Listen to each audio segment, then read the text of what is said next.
یوم عاشورہ 10ویں محرم کو یوم عاشورہ کہا جاتا ہے۔ پیارے بچوں، آپ لوگوں کو یہ بات یاد رکھنی ہے کہ اسلام کے اندر صرف 2 عید ہے، عید اور بقرعید، عید الفطر اور عید الاضحیٰ۔ اس کے علاوہ کوئی تیسرا تہوار ہم لوگ اسلام کے اندر نہیں مناتے۔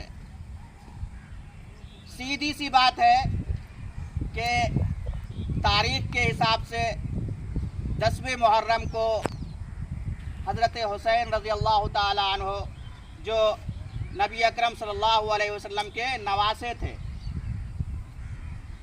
میدان کربلا میں یزید اور ان کے لشکروں سے لڑتے ہوئے شہید ہو گئے۔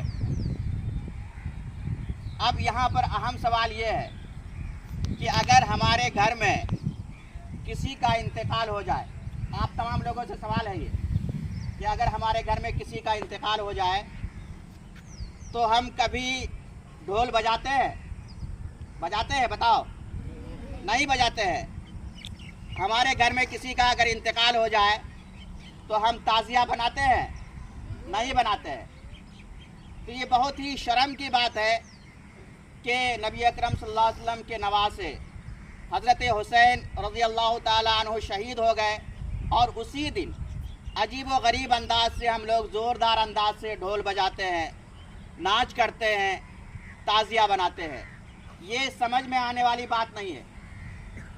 جاہل لوگ، ان پڑھ لوگ یہ کرتے ہیں تو ان کو سمجھانے کی بات کی جا سکتی ہے، لیکن پڑھے لکھے لوگ، ہم جیسے لوگ، آپ جیسے اسٹوڈنٹس اگر اس میں شامل ہو جائیں گے تو یہ بڑی شرم کی بات ہے۔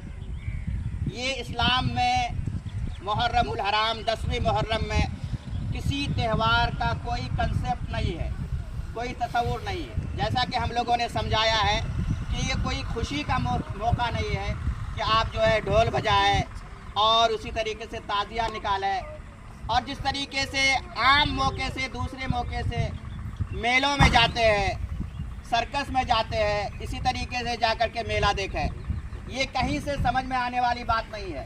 اتنی بڑی شخصیت حضرت حسین رضی اللہ تعالیٰ عنہ جو جنت میں نوجوانوں کے سردار ہیں، ان کی شہادت ہو جاتی ہے اور ہم لوگ عجیب و غریب انداز سے پولا بناتے ہیں اور گوشت پکاتے ہیں اور اس کو کھاتے ہیں۔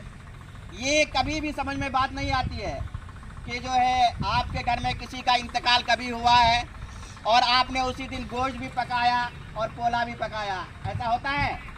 کبھی بھی نہیں ہوتا ہے۔ تو آج سے آپ لوگوں کو یہ بات سمجھ میں آ جانی چاہیے کہ یہ کوئی جشن منانے کا موقع نہیں ہے، خوشی منانے کا موقع نہیں ہے۔ ہاں، اس موقع سے جو ہے نبی اکرم صلی اللہ علیہ وسلم سے ایک بات ثابت ہے کہ عاشورہ کا روزہ رکھنا ہے۔ اس میں بھی 9ویں محرم کو اور 10ویں محرم کو 2 روزے رکھنے ہیں۔ جو 9ویں محرم کو نہیں رکھ سکا وہ 10ویں کو رکھے اور 11ویں کو رکھے۔ یہ ترتیب ہو سکتی ہے، 9ویں اور 10ویں کو یا 10ویں اور 11ویں کو۔